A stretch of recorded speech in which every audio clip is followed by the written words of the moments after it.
The RV Show USA. Hi, it's the RV Wingman, and welcome to today's podcast. Before we begin, make sure and download my latest free RV report. It'll save you thousands when buying or selling an RV and prevent you from being ripped off. My latest report is available now at freervreport.com. The RV Show USA. Start living the RV dream today. And welcome everybody. Glad you could join us. Alan Warren here, the RV Wingman. Pull up a seat around my virtual campfire where we're sitting around talking about RVs and camping and just good old-fashioned fun with some of today's most popular RV influencers. The RV Show USA. Start living the RV dream today. This virtual campfire is brought to you by the RV Dealers I Trust Network. RV dealers I have personally vetted. RV dealers I trust. I think you can trust them too. Check them out at rvdealersitrust.com. The RV Show USA. Start living the RV dream today. And welcome again to the RV Show USA, everybody. If you're new to the show, a special thanks for being here.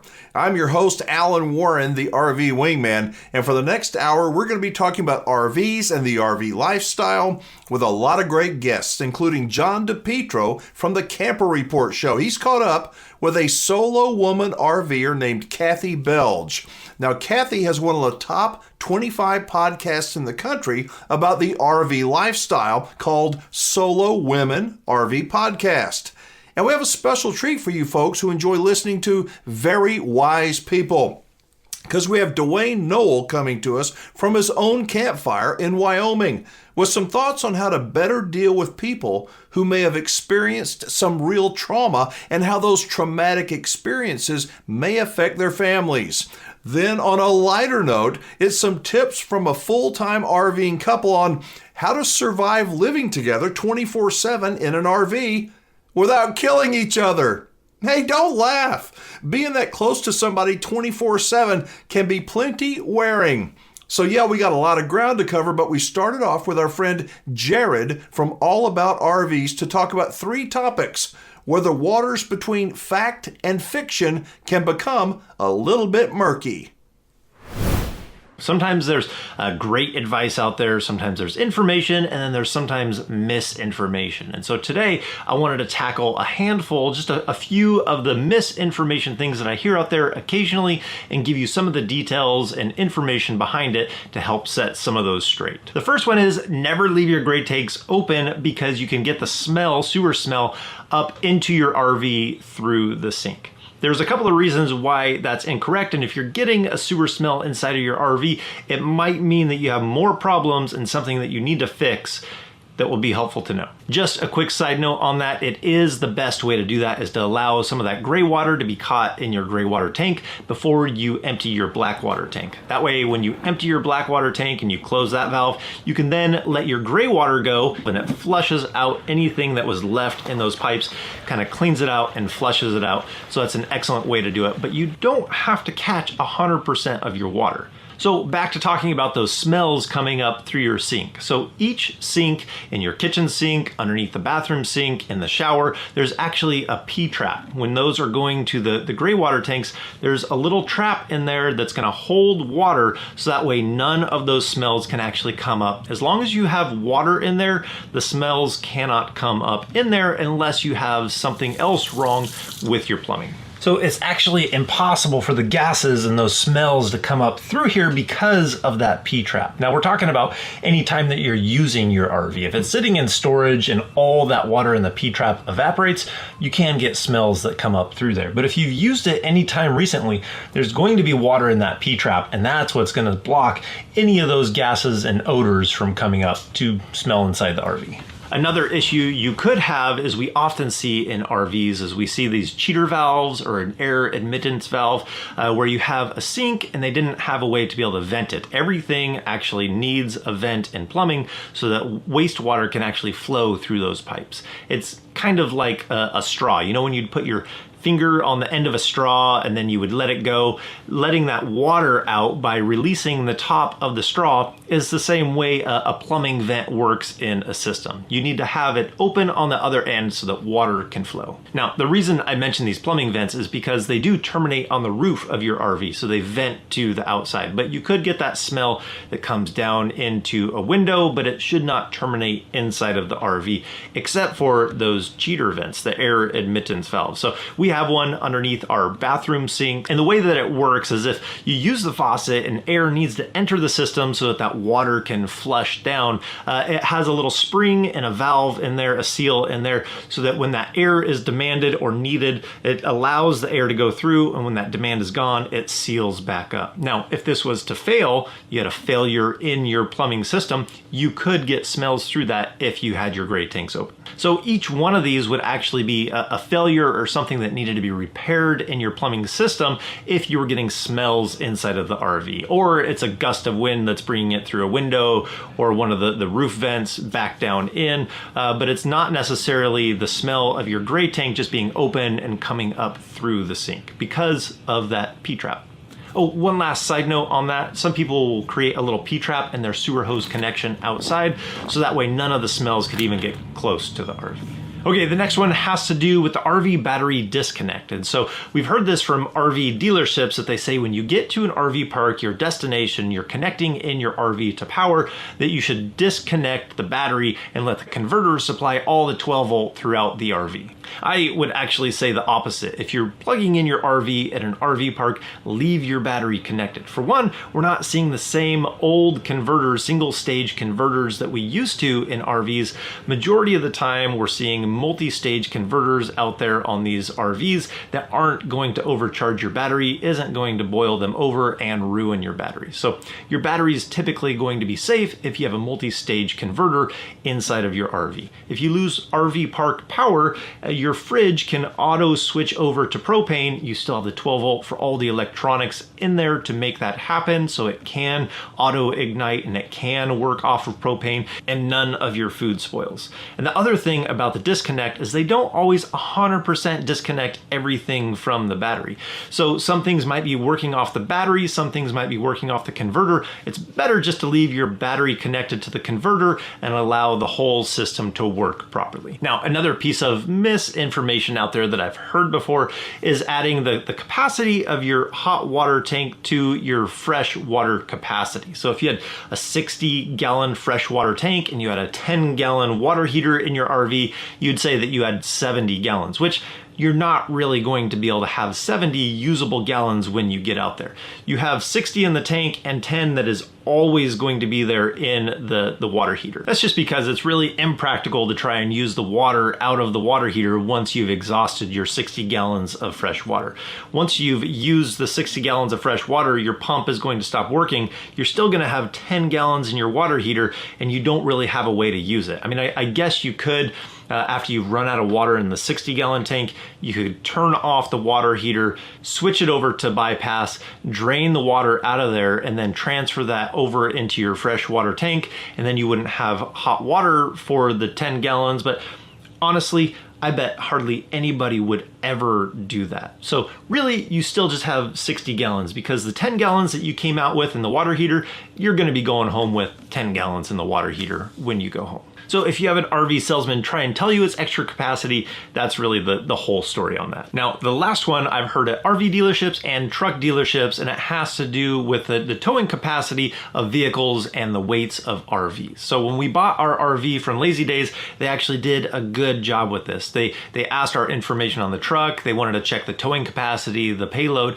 and they wanted to make sure that the RV we were buying fit within the capabilities of that truck. But I've been on the flip side of that coin helping a friend shop for a truck, and we went to a dealership, and the salesman had no clue that there was even information printed on the door jamb of the truck to the capabilities of what it can do with weight and cargo carrying capacity.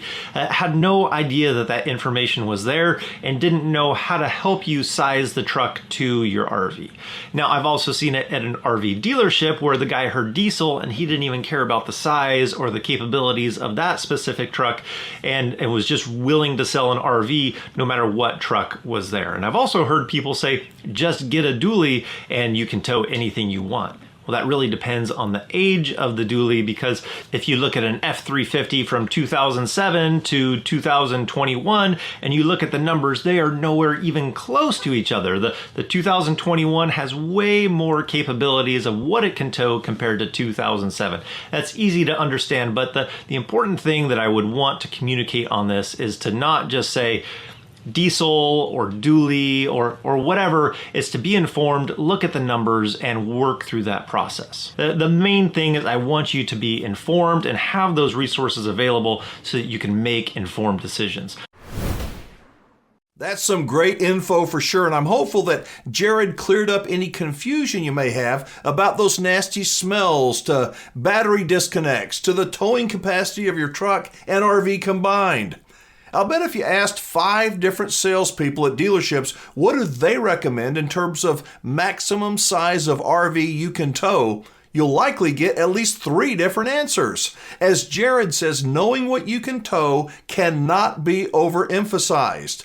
If you'd like to learn more about what Jared does, and I hope you will, his channel is called All About RVs, and we have a link to him on our website at thervshowusa.com.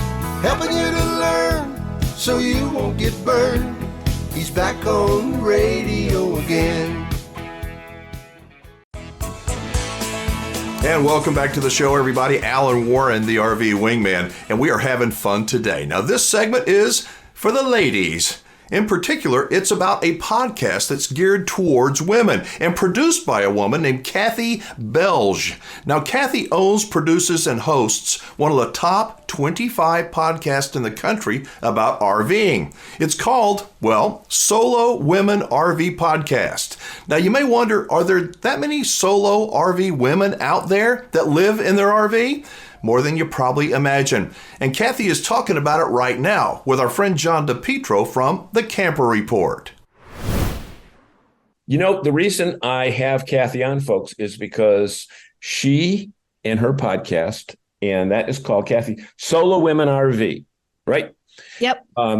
Was named one of the top 25 podcasts about RVing, not just in the Northwest or the Northeast or the Southwest, but in the entire world, because in the podcasting world, we have no borders. Tell us where you home base from and give us a little bit of your background. My home base is Portland, Oregon. I did grow up on the East Coast, but I've been out here in Portland almost 30 years now. So it's funny because out west you have mountains, out east we have hills. Well, I used to think they were mountains till I moved out west. That's exactly right. Exactly right. So give us your background. What did you do? Because you've only been RVing for not a long time. What did you do before that? What was your career like, and how'd you get into RVing? That's well, I've had a long and winding career, but I've always enjoyed traveling. I've always enjoyed road tripping. I've always enjoyed camping. And then, you get to a certain age and you no longer want to sleep on the ground. And I'd always had this fantasy of You mean RVing. camping and tenting? Yeah, I mean tenting. Yeah. I've been a lifelong camper. So I just, I was always one of those people that was always going to the RV shows and checking them out. And eventually, the thing that got me to actually like pull the trigger and get an RV was I was working a job. I was working for a little company. You may have heard of it, called Airbnb. Yep. And I was actually one of the early employees there. So after we reached working there for 5 years, they gave us a sabbatical, and all my friends and colleagues were going off to Europe and Asia and all this stuff. And I decided that was my invitation to finally pull the trigger, buy an RV, and take a road trip across the U.S. West. So that's what I did. That happened in 2018. Okay. 2018 is when I bought my RV. So not that long ago. Okay. Yeah. So you said that one of the reasons you started the podcast is that you were looking for information about people in the same boat as you. Shouldn't say same boat, in the same RV as you, and you didn't see anything about single women traveling alone, RVers. So you said, well, there is going to be one, and it's going to be me. Yeah. I actually I have a degree in journalism, and I have a background in writing. I was a freelance writer for many years, so I know how to interview people. And I thought, heck, I can do this. So there's a lot of women, solo women who are RVing, and there's some great YouTube channels that are out there that are solo women RVers. But I didn't really find a podcast. And don't get me wrong, I listen to a lot of the other RV podcasts. I get a lot out of them, but I also wanted one that kind of spoke directly to what I was experiencing as a solo woman out there. And your topics are a wide variety of topics. Talk about some of them, because it's not just about how to change a flat when you're stuck on an interstate highway at midnight in 0-degree weather. A wide variety of topics. Talk about some of those. Yeah. Yeah. So I kind of think about what are things that I was concerned about, or what are people asking me about.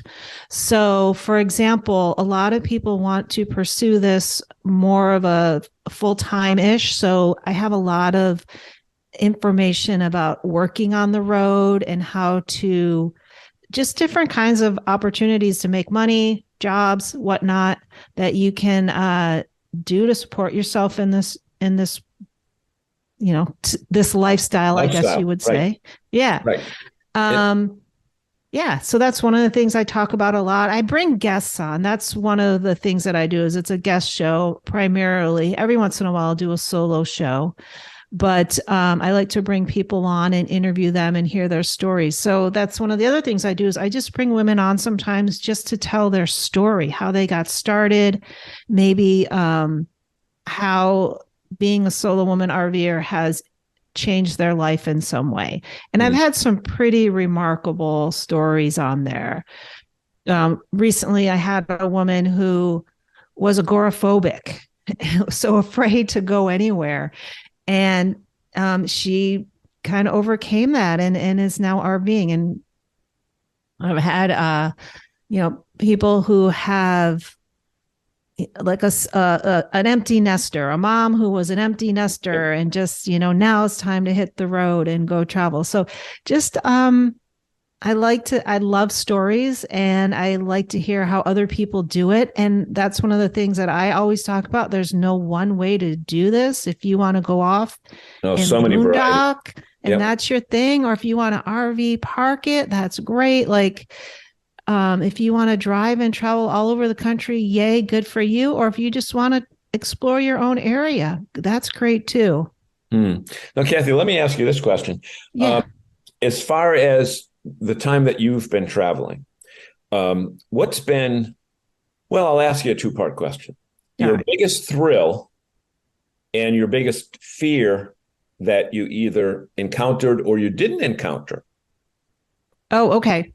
Well, I'll talk about the fear one first. Okay. So before I head out, I had all these fears. The fears were things like breaking down and, scary men, coming up and messing with you, Right. Yep. that kind of thing. But it turns out the thing that was my scariest thing, and continues to be now, is driving in heavy winds and getting blown around. Oh, yeah. Yeah.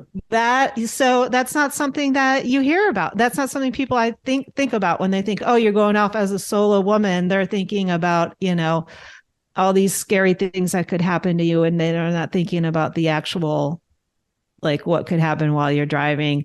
Yep. So that's been my scariest thing. And I don't drive now when it's super windy. Pull over. And that's the beauty of the RV, is that, you find an exit, or you find a rest area, or whatever the case. And so just the other day, I took our RV out of storage and drove it for the first time since November, when we put it into heavy winds. And I had to go over a bridge right near the area when I was heading home. And it almost took me over another lane. And then I realized, wait a minute, I know how to drive in the wind. But sometimes the smartest thing to do is get off the road. And wouldn't you agree that that's one of the beauties of RVing, is that the schedule that you follow is Kathy's schedule? Exactly. Yes. And I love that you can just pivot on a dime and say, you're going somewhere, and then, no, I think I'm going to go over here instead. Yep. And I've only been really solo traveling for 5 years, so I can't really speak to that. You probably know better than I do. Yep. But I have heard, and I don't have the stats to back it up, but that solo women are the fastest growing group of RVers. Yep. I think you're right. You're right with that. And I know for myself personally, like, it took me a while to just realize, oh, I can do this myself. I don't need a partner. I don't need to, somebody to come with me. It is something I can do by myself. Did you hear that? Solo women is the fastest growing segment in RVing. I didn't know that. Doesn't surprise me, though. Now, Kathy talks about just about every subject you can imagine. And she has a ton of interesting guests, other solo women RVers who share their stories of adventure and the occasional crappy bumps in the road. If you've ever considered living solo in an RV, you should consider joining the thousands of fans that follow the Solo Women RV podcast. Thanks to John DePietro for always finding cool guests to visit with to help us expand our horizons. You can connect with John and his co-host Bob Zagami every week on the Camper Report on YouTube. We also have a link to him up on our website, thervshowusa.com.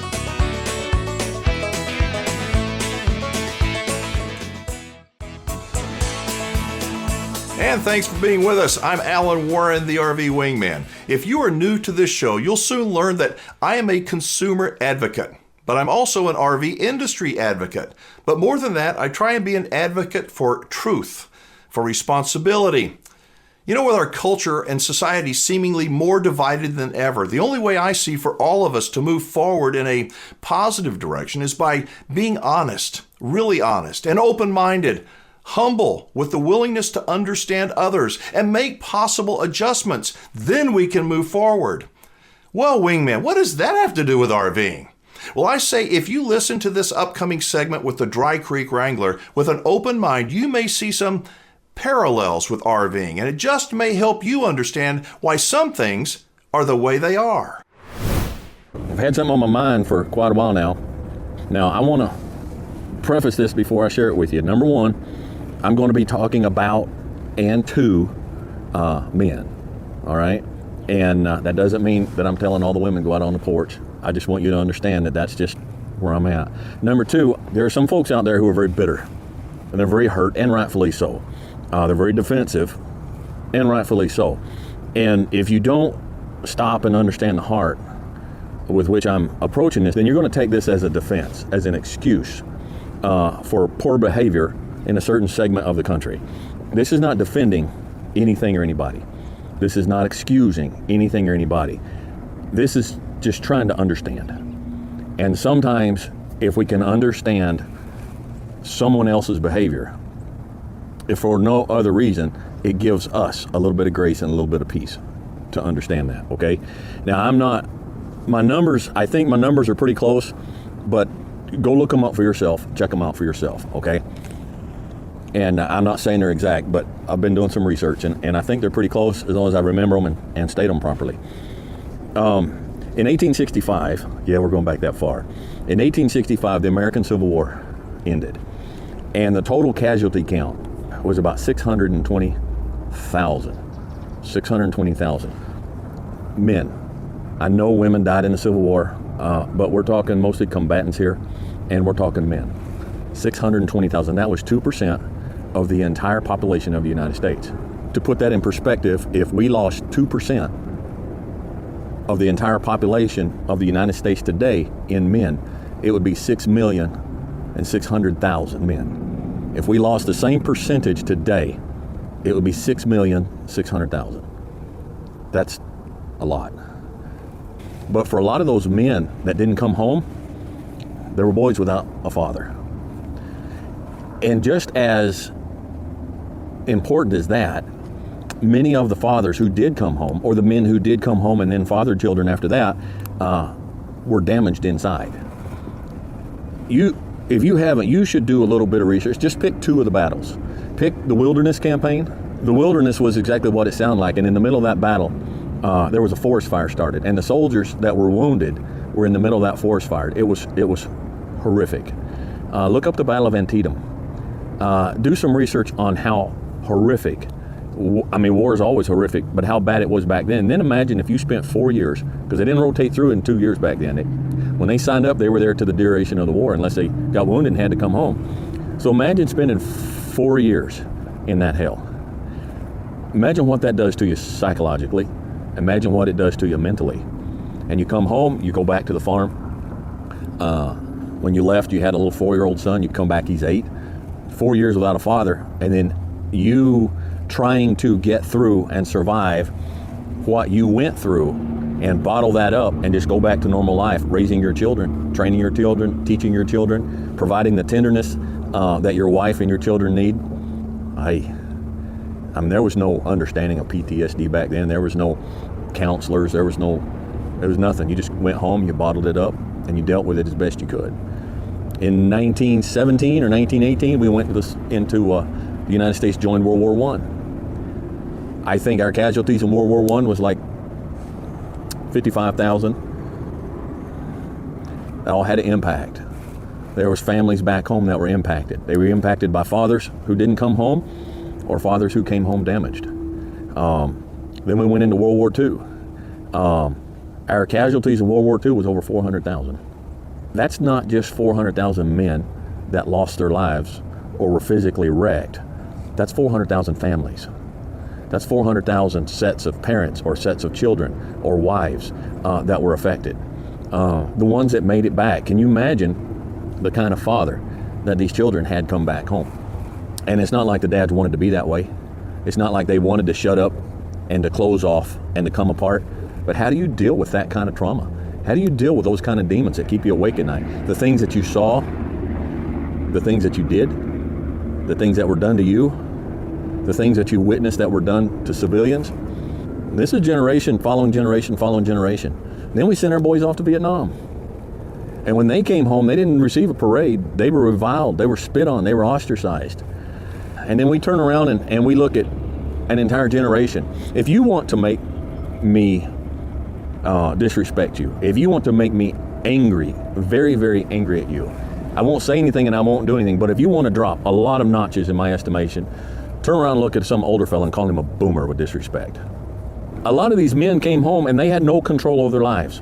You're not allowed to do this, you're not allowed to do that, you're not allowed to do this, don't do that. There was no control. So they come home traumatized, mentally and emotionally, and they walk in and there's their little kids been waiting for them. And they have to keep the demons down, they have to keep the violence down, and so they turn to drugs. They turn to alcohol. The ones that don't turn to drugs and alcohol, a lot of them, they turn to their job. Why?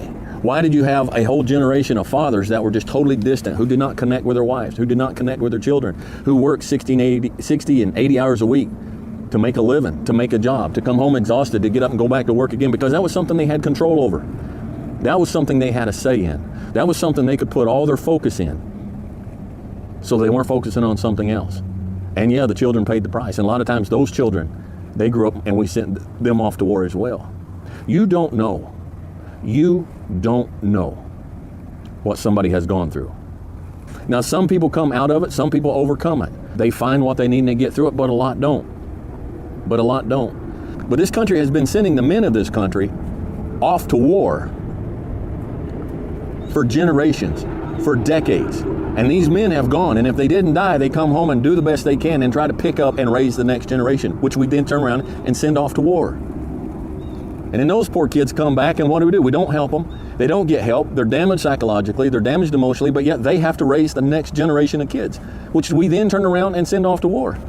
And so, yeah, we had a generation that actually had a little bit of peace. They didn't have a lot of raisins, but they had a little bit of peace, and they had a chance at prosperity. They didn't know what to do with it, so they went for it, and they got it, and they succeeded. And maybe their kids will not have to go through what they went through because of their parents. And so poor decisions have been made. But folks, decisions are not made in a vacuum. We don't make decisions in a vacuum. We make decisions based on who we are and our history and our raisins, which means the history of our fathers and our grandfathers and our great-grandfathers is passed down and makes a big part of who we are. You say, Dwayne, what does that have to do with me? What do you expect me to do about it? Have some grace. Have a little bit of compassion. Stop being so judgmental on people that you don't know. Are they screwing up? You're probably so. But guess what? We're all humans and we all screw up. All right? But we turn around and we're shooting each other. Oh, look, he's wounded. Oh, look, he's hurting. Oh, look, he's emotionally unstable. Oh, look, he's not thinking right. What are we going to do? We're going to pull out a gun and shoot him. Metaphorically speaking, of course. We don't think enough. We don't try to put ourselves in the shoes of that man that's not doing right. What am I asking you to do? I'm asking you to have a little bit of grace to your fellow man today. I'm asking you to have a little bit of grace to yourself today, because maybe you were raised by one of those lost generations. And maybe you didn't give him enough credit as a dad. In the best of times, in the best state of mind, in the best emotional state there is, raising kids ain't easy. You guys don't come with a owner's manual. So what do? Again, we have some grace and we have some mercy. And secondly, we break this chain. We break this chain and we raise the next generation right as best we can. His name, Dwayne Noel, the Dry Creek Wrangler, a real-life cowboy who spends time in the saddle every single day thinking, really thinking, and working. And he has an incredible amount of wisdom, and he's able to see things that most others can't. Now, my takeaway is that trying to have, as Dwayne suggested, a little bit of grace, having mercy on those that we don't understand, and doing it with a helpful heart is worth consideration. I'd like to know your thoughts, and I hope you'll check out his channel. Dwayne is the Dry Creek Wrangler.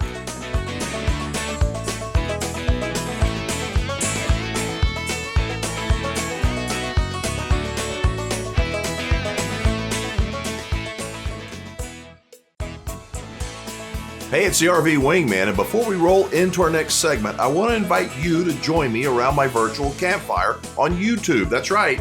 The RV Show USA has a YouTube channel where you'll find the video version of today's radio show.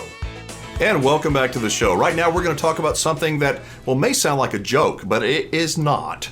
With so many people becoming full-time RVers, there is a lot of stress for many folks who go from maybe 2,000 or 3,000 square feet down to 300 square feet. While full-time RVing can be great, being so close to someone every minute of every day can at times drive you crazy. Up now, some full-time RVers, Phil and Stacy from Today is Someday, have got some thoughts on the subject that they're calling How to Not Kill Each Other When Full-Time RVing. So today, we're going to give you tips on how to survive living in a small space. The struggle is real. Tip 1, get rid of clutter.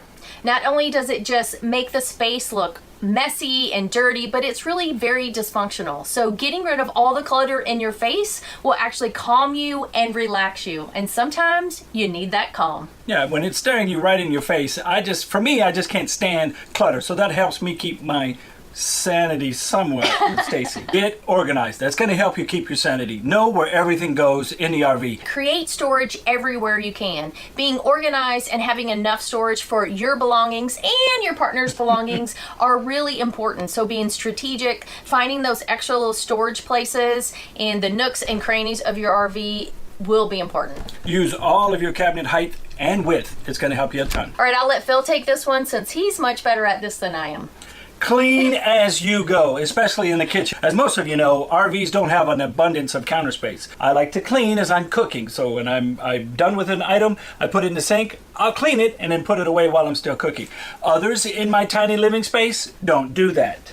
Well, we all have our own way of doing it, but when you clean as you go, and not just when cooking, but around the RV, when you finish with something, you have to put it away, because leaving 2 items out in your living room can pretty much clutter up the whole space when it's small. For sanity's sake, sometimes you're going to have to create some walls, and these walls can be physical walls, auditory walls, mental walls, and they really help you kind of go into yourself and create your own space. We do this a lot. We will be in the exact same space here in the living room working. I will have my headphones on, he'll have his headphones on. So even though we are together, we are totally functioning separately, and it really keeps our sanity and enables us to get through the task at hand. But just remember, both of you are wearing headphones at the same time, so when you start talking to each other, you may scare the crap out of each other. All Or, you might think you're being ignored. Yeah, ask us how we know. Before you move into the RV, decide what each other's no compromise household issue is. So there might be that one thing that absolutely drives you up the wall, and that can be yours, and your partner can choose theirs, and that is kind of your compromise. You're not going to get every little thing that drives you crazy fixed here, but find that one thing that you just cannot deal with, and that way both of you guys can live a little more peacefully in the space. So in a nutshell, pick your battles. If 100%. Yeah, if there's some things that just you can let go, let them go. Or even if you can't let them go, maybe you should try really hard. Noted. Believe it or not, you don't have to do every single thing in RV life together. What? I know, it's shocking. Phil would love to do that. Me, yeah, not so much. So come up with some hobbies. Find some things that you love doing by yourself. Go geocaching, start photography, dig into history and the locations that you're visiting. There's a ton of things that you can do on your own to give yourself a little space. Yeah, nothing more than I like to go on a bike ride. Stacy doesn't like to mountain bike as much as I do, so that's kind of an outlet for me in those instances. Yeah, and exercise are a great way to do your own thing, and it gives you a little happy hormones along the way. And I need a lot of happy hormones. Another thing is you might want to give each other a little alone time, even in the same space. Now, I know we sit like 6 feet apart, but I'm in the living room, she's in the dining room, so mentally we're in two separate spaces. Yeah. So one way you can do that is pop your headphones in, watch your movie, whatever Netflix movie you've been dying to watch that your partner doesn't want to watch. You can read a book. You can go, if you're lucky enough to have separate spaces like we do, you can go in the back bedroom, shut the door, kind of have a movie night all to yourself. Find ways to kind of do things independently even when you're together. Yeah, I like watching sports, especially football, so I will go outside and use the outside TVs. That way Stacy doesn't have to hear me yelling and screaming inside the rig. I can still hear him. A big one we tell everyone to do is create a community around yourself for your RV life. And there are a ton of ways of doing this. And when you have that community, you'll also have other people you can go do things with other than your partner. Know each other's habits. That's a really, really big one. Mine was get up in the morning, grab my coffee, turn on Sports Center, and catch up on my sports. And it was kind of loud in the morning. And blast it. But that's how I started my day. And Stacey, I'm the complete opposite. Yeah, she likes to get up quietly, get her coffee, no sound. She just dives right in and she's good to go. I just don't operate that way. So Phil's always been one of the kind of people who like to have the background noise even when he's not watching TV, and I'm the complete opposite. I don't want the TV on. It really just annoys me. I like the quiet. So when he was deployed, the TV was hardly on at all, and when he comes home, it's on 24/7. So this was definitely, in the small space, was something that we had to compromise on, and thankfully Phil just doesn't turn it on much anymore at all unless there's a game or something he really wants to watch, which really has kind of helped me out because I'm somebody who likes less stimulation. After a while, it's overwhelming to me. It is. I mean, I will have a game on or have the TV on in general, and I may walk outside to grab something out of either the Jeep or in the storage bay. Gone 10 seconds, come back in, the TV's either off or muted. 100%. Every time. And she was nowhere near the remote. She jumped up, ran over, grabbed the remote, and turned it off. But those are the little things that now, after doing this for 5 years, I've grown accustomed to either shutting it off or muting it myself before I walk out of courtesy for her. And other things to think about as far as your routine and your habits is, are you an early morning person? Do you like to stay up really late? What are your habits as far as coming and going in the RV? All of these may disturb your partner. So one of the things that I like to do is I sometimes like to get up early and go for a run, but Phil usually sleeps a little bit later than me. So I'll do simple things like pull all my workout clothes, put them in the living room, so when I get up, I can get dressed out here. I don't have to worry about my light on my phone or digging around and stuff to wake him up. I just have to work on shutting the door when I leave, because sometimes I'm in the groove, I'm already leaving, walking out the door and go wham! And of course, what does it do? Bling! The whole RV is shaking. Yeah, it feels like somebody just hit us on the side or something. But it's little things like that over time you kind of work those kinks out the longer you go at it. You just have to adapt and communicate. A big one in RV life is agreeing on RV purchases before you buy that next must-have RV item, especially if it takes up a lot of space, because once you bring that in, something's going to have to go out, and is it going to be your something or your partner's something? Right, and if it's a big item that you have to move when you travel, then it's got to get added to a checklist, a setup list, whatever you have. So there's a cascading effect that goes into bringing in, I should say, a big item inside the RV. Let's talk about the one thing that everyone talks about but nobody wants to, and that is communication, especially when you're helping back up into a space. That seems to be the biggest trigger for couples, especially early on when they don't have their communication down yet. Yeah, it's stressful enough driving these things, but then you get to a campground and now the stress level goes up about 10 different levels because you're in a new spot, the angle's different, there's trees, there's rocks, there's people watching, and the last thing you want to do is either run it into the pedestal pole, a tree, a rock, or even just have somebody laugh at you for 20 minutes while you're backing in.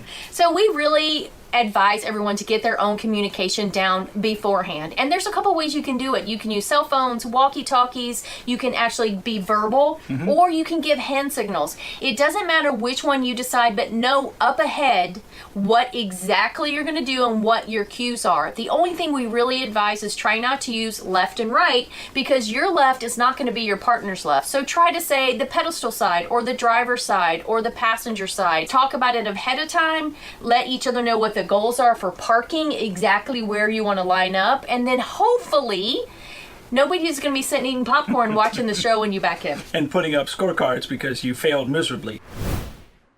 What a great segment, and very, very true. I'll tell you, recognizing that downsizing will be a lot different than most people realize, and listening to Phil and Stacy's advice is a really great idea. But which of the things they mentioned hit home with you? And did they miss anything? We always love to hear your comments. By the way, Phil and Stacy's channel is called Today is Someday. They started out full-time RVing several years ago, and as much as they are excellent planners, they learned along the way the importance of being flexible and the importance of effective communication with your partner. Check them out. Today is Someday. We also have a link to them on thervshowusa.com. All right, they're giving me the signal to wrap it up, but before we do, to get the latest version of my free RV report showing you how to save thousands of dollars when buying a new RV and learn how to not get ripped off, you can download it right now on our website. Yes, you can, at thervshowusa.com. And remember, if you're looking for a great RV dealer to do business with, I hope you'll check out those of the RV Dealers I Trust network, providing the absolute best buying and ownership experience ever. Go to rvdealersitrust.com. And finally, a special thanks to you for joining me around our virtual campfire. Till next time, I'm Alan Warren, the RV Wingman. Be safe, have fun, play nice, and don't leave your good manners at home. The RV Show USA. Start living.